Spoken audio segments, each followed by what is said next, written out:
माँ की ममता। अंधी प्रतिदिन मंदिर के दरवाजे पर जाकर खड़ी होती।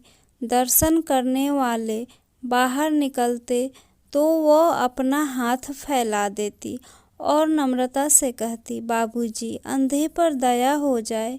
वह जानती थी कि मंदिर में आने जाने वाले सहृदय और श्रद्धालु हुआ करते हैं। उसका यह अनुमान असत्य न था। आने जाने वाले 2-4 पैसे उसके हाथ पर रख ही देते। अंधी उनको दुआएं देती और दिल से उनकी सराहना करती। औरतें भी उसके पल्ले में थोड़ा बहुत अनाज डाल जाया करती थी। सुबह से शाम तक वह इसी प्रकार हाथ फैलाया खड़ी रहती। उसके पश्चात मन ही मन भगवान को प्रणाम करती और अपनी लाठी के सहारे झोपड़ी तक जाने का रास्ता तय करती।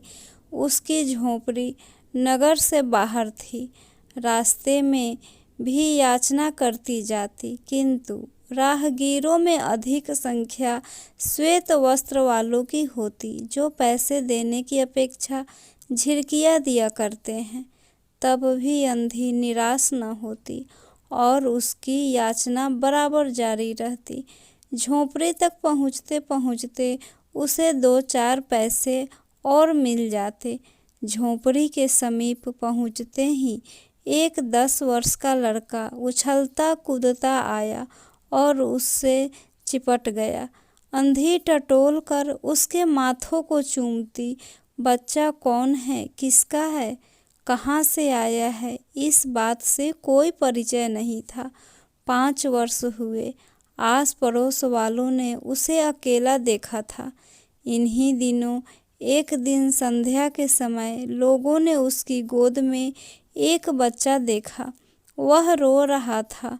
अंधी उसका मुख चूम चूम कर उसे चुप कराने का प्रयत्न कर रही थी। वह कोई असाधारण घटना न थी, अतः किसी ने भी न पूछा कि उसका बच्चा किसका है।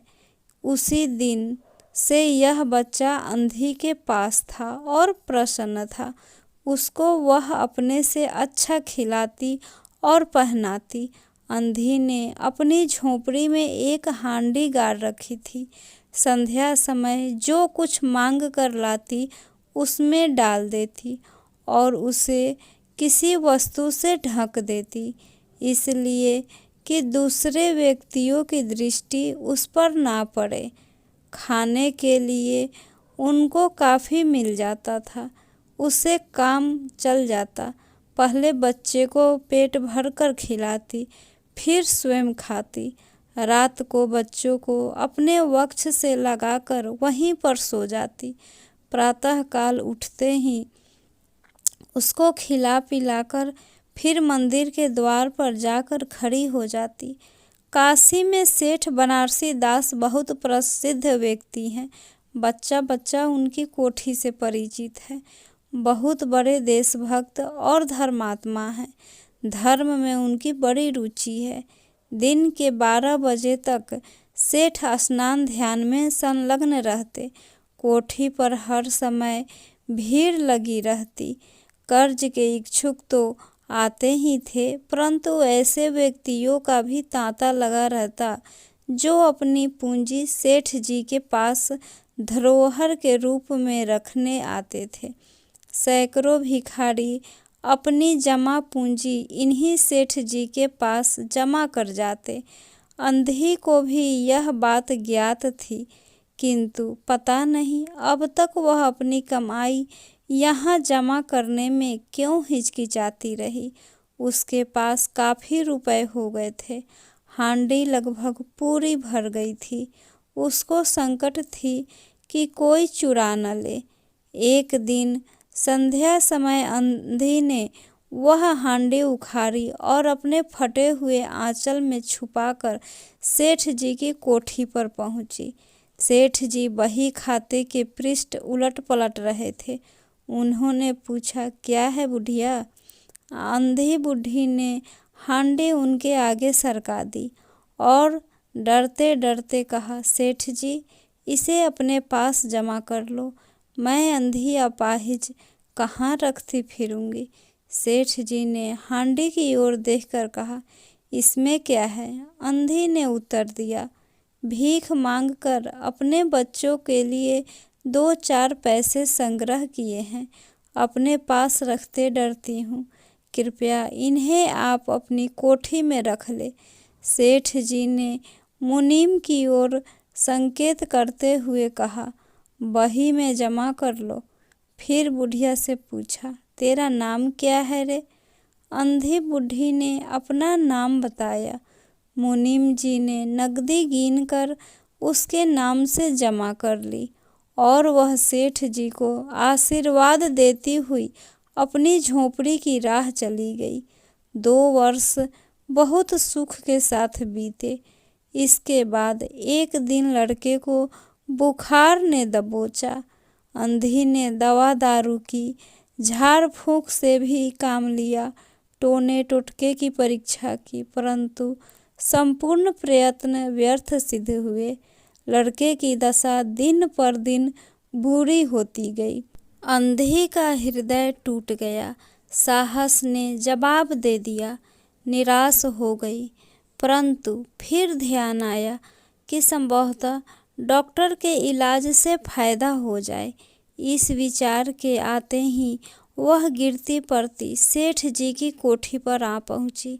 सेठ जी उपस्थित थे। अंधी ने कहा, सेठ जी मेरी जमा पूंजी में से 10-5 रुपए मुझे मिल जाए तो बड़ी कृपा हो। मेरा बच्चा मर रहा है, डॉक्टर को दिखाऊंगी। सेठ जी ने कठोर स्वर में कहा, कैसी जमा पूंजी, कैसे रुपए, मेरे पास किसी के रुपए जमा नहीं हैं। अंधी ने रोते हुए उत्तर दिया, 2 वर्ष हुए मैं आपके पास धरोहर रख गई थी, दे दीजिए, बड़ी दया होगी। सेठ जी ने मुनीम की ओर रहस्यमय दृष्टि से देखते हुए कहा, मुनीम जी जरा देखना तो, इसके नाम की कोई पूंजी जमा है क्या। तेरा नाम क्या है रे। अंधी के जान में जान आई, कमला। पहले उत्तर सुनकर उसने सोचा कि सेठ बेईमान है, किंतु अब सोचने लगी संभवतः उसे ध्यान न रहा होगा। ऐसा धर्मी व्यक्ति भी भला कभी झूठ बोल सकता है। उसने अपना नाम बता दिया। उलट पलट कर देखा, फिर कहा, नहीं तो इस नाम पर 1 रुपए भी जमा नहीं है। अंधी वहीं जमीन पर बैठ रही। उसने रो रो कर कहा, सेठ जी परमात्मा के नाम पर, धर्म के नाम पर कुछ दे दीजिए, मेरा बच्चा जी जाएगा। मैं जीवन भर आपका गुण गाऊंगी। परंतु पत्थर में जोक ना लगी। सेठ जी ने क्रोधित होकर उत्तर दिया, जाती है या नौकर को बुलाऊं। लाठी टेक कर खड़ी हो गई और सेठ जी की ओर मुंह करके बोली, अच्छा भगवान तुम्हें बहुत दे। और वह बूढ़ी औरत अपनी झोपड़ी की ओर चल दी। यह आशीष न थी बल्कि एक दुखी का श्राप था। बच्चे की दशा बिगड़ती गई। दवा दारू हुई ही नहीं, फायदा क्या होगा। एक दिन उसकी अवस्था चिंताजनक हो गई। प्राणों के लाले पड़ गए। उसके जीवन से अंधी भी निराश हो गई। सेठ जी पर रह रह कर उसे क्रोध आता था। इतना धनी व्यक्ति है, 2-4 पैसे रुपए दे देता तो क्या चल जाता। और फिर मैं उससे कुछ दान नहीं मांग रही थी, अपने ही रुपये मांगने गई थी। उस बुढ़ी को सेठ जी से घृणा हो गई। बैठे बैठे उसको कुछ ध्यान आया। उसने बच्चे को अपनी गोद में उठा लिया और ठोकर खाती गिरती पड़ती सेठ जी के पास पहुंची और उनके द्वार पर धरना देकर बैठ गई। बच्चे का शरीर बुखार से तप रहा था और अंधी का कलेजा भी। एक नौकर किसी काम से बाहर आया। अंधी को बैठा देखकर उसने सेठ जी को सूचना दी। सेठ जी ने आज्ञा दी कि उसे भगा दो। नौकर ने अंधी से चले जाने को कहा, किंतु वह उस स्थान से नहीं हिली। मारने का भय दिखाया, पर वह टस से मस न हुई। उसने फिर अंदर जाकर कहा कि वह नहीं जाती। सेठ जी स्वयं बाहर पधारे, गुस्से में थे, लेकिन उस बच्चों को देखते ही पहचान गए। बच्चे को देखकर उन्हें बहुत आश्चर्य हुआ कि उसकी शकल सूरत उनके मोहन से बहुत मिलती जुलती है। 7 वर्ष हुए तब मोहन किसी मेले में खो गया था। उसकी बहुत खोज की, पर उसका कोई पता नहीं मिली। उन्हें स्मरण हो आया कि मोहन की जांघ पर एक लाल रंग का चिन्ह था। इस विचार के आते ही उन्होंने अंधी की गोद के बच्चे की जांघ देखी। चिन्ह अवश्य था, परंतु पहले से कुछ बड़ा। उनको विश्वास हो गया कि बच्चा उन्हीं का है, परंतु तुरंत उसको छीनकर अपने कलेजे से चिपका लिया। शरीर बुखार से तप रहा था। नौकर को डॉक्टर लाने के लिए भेजा और स्वयं मकान के अंदर चल दिए।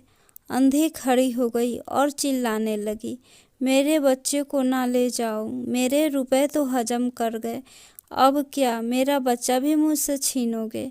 सेठ जी बहुत चिंतित हुए और कहा, बच्चा मेरा है, यही एक बच्चा है। 7 वर्ष पहले कहीं खो गया था, अब मिला है, सो इसे कहीं नहीं जाने दूंगा और लाख यत्न करके भी इसके प्राण बचाऊंगा। अंधी ने एक जोरदार ठहाका लगाया, तुम्हारा बच्चा है, इसलिए लाख यत्न करके भी उसे बचाओगे। मेरा बच्चा होता तो उसे मर जाने देते क्यों? यह भी कोई न्याय है? इतने दिनों तक खून पसीना एक करके उसको पाला है, मैं उसको अपने हाथ से नहीं जाने दूंगी। सेठ जी की अजीब दशा थी, कुछ करते धरते नहीं बन पा रहा था। वह कुछ देर वहीं मौन खड़े रहे, फिर मकान के अंदर चले गए। अंधी कुछ समय तक खड़ी रोती रही, फिर वह भी अपनी झोंपड़ी की ओर चल दी। दूसरे दिन प्रातःकाल प्रभु की कृपा हुई, यह दवा ने जादू के प्रभाव दिखाई। मोहन का बुखार उतर गया।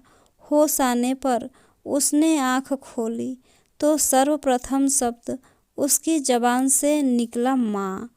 चारों ओर अपरिचित शकल देखकर उसने अपने नेत्र फिर बंद कर लिए। उस समय से उसका बुखार फिर अधिक होना आरंभ हो गया। माँ माँ के रट लगाया हुआ था। डॉक्टरों ने जवाब दे दिया। सेठ जी के हाथ पांव फूल गए, सब तरफ अंधेरा दिखाई पड़ने लगा। क्या करूं, एक ही बच्चा है, इतने दिनों बाद मिला भी तो मृत्यु उसको अपने चंगुल में दबा रही है, इसे कैसे बचाऊं। सहरसा उनको अंधी का ध्यान आया। पत्नी को बाहर भेजा कि देखो कहीं वह अब तक द्वार पर तो नहीं बैठी है, परंतु वह वहाँ कहाँ थी। सेठ जी ने गाड़ी उठाई और बस्ती से बाहर उसकी झोपड़ी तक पहुँच गए। झोपड़ी बिना द्वार के थी। अंदर गए, देखा अंधी एक फटे पुराने टाट पर पड़ी है और उसके नेत्रों से अश्रुधार बह रही है। सेठ जी ने धीरे से उसको हिलाया। उसका शरीर भी अग्नि की भांति तप रहा था। सेठ जी ने कहा, बुढ़िया, तेरा बच्चा मर रहा है। डॉक्टर निराश हो गए। रह रह कर वह तुझे पुकारता है, अब तू ही उसके प्राण बचा सकती है। चल और मेरे नहीं, अपने बच्चे की जान बचा ले।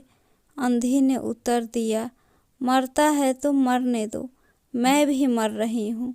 हम दोनों स्वर्ग लोक में फिर माँ बेटे की तरह मिल जाएंगे। इस लोक में सुख नहीं, वहाँ मेरा बच्चा सुख में रहेगा। मैं वहाँ उसकी सुचारू रूप से सेवा करूँगी। सेठ जी रो दिए। आज तक उन्होंने किसी के सामने सर न झुकाया था, किंतु उस समय अंधी के पांव पर गिर पड़े और रो रो कर कहा, ममता की लाज रख लो, आखिर तुम भी उसकी माँ हो। चलो, तुम्हारे जाने से वह बच जाएगा। ममता शब्द ने अंधी को विकल कर दिया। उसने तुरंत कहा, अच्छा चलो। सेठ जी सहारा देकर उसे बाहर लेकर आए और गाड़ी पर बिठा लिया। गाड़ी पर उस समय सेठ जी और अंधी भिखारी दोनों की एक ही दशा थी। दोनों की यही इच्छा थी कि शीघ्र से शीघ्र अपने बच्चों के पास पहुंच जाए। कोठी आ गई। सेठ जी ने सहारा देकर अंधी को उतारा और अंदर ले गए। भीतर जाकर अंधी ने मोहन के माथे पर हाथ फेरा। मोहन पहचान गया कि यह उसकी माँ का हाथ है। उसने तुरंत नेत्र खोल दिए और उसे अपने समीप खड़े हुए देखकर कहा, माँ तुम आ गई? अंधी ने स्नेह से भरे स्वर में उत्तर दिया, हाँ बेटा, तुम्हें छोड़कर कहाँ जा सकती हूँ। अंधी भिखारी मोहन के सिरहाने बैठ गई और उसने मोहन का सर अपने गोद में रख लिया। उसको बहुत सुख अनुभव हुआ और वह उसकी गोद में तुरंत सो गया। दूसरे दिन से मोहन की दशा अच्छा होने लगा और 10-15 दिन में वह बिल्कुल स्वस्थ हो गया। जो काम हकीमों और वेदों की पुड़िया और डॉक्टरों की दवा न कर सका, वह अंधी की स्नेहमयी सेवा ने पूरा कर दिया। मोहन के पूरी तरह स्वस्थ हो जाने पर अंधी ने विदा मांगी। सेठ जी ने बहुत कुछ कहा सुना कि वह उन्हीं के पास रह जाए, परंतु वह सहमत न हुई। विवश होकर विदा करना पड़ा। जब वह चलने लगी तो सेठ जी ने रुपयों की एक थैला उसके हाथ में दे दी। अंधी ने मालूम किया, इसमें क्या है? सेठ जी ने कहा, इसमें तुम्हारा धरोहर है, तुम्हारा रुपये, मेरा वह अपराध। अंधी ने बात काट कर कहा, यह रुपये तो मैं तुम्हारे मोहन के लिए संग्रह किए थे, उसी को दे देना। अंधी ने थैली वहीं छोड़ दी और लाठी टेकती हुई जल्दी बाहर निकलकर उसने उस घर की ओर नेत्र उठाकर देखा तो उसके नेत्रों से अश्रु बह रहे थे, किंतु वह एक भिखारी होते हुए भी सेठ से महान थी। इस समय सेठ याचक था और भिखारन दाता थी। फ्रेंड्स, इस कहानी के बारे में आपकी क्या राय है? कमेंट करके ज़रूर बताइएगा।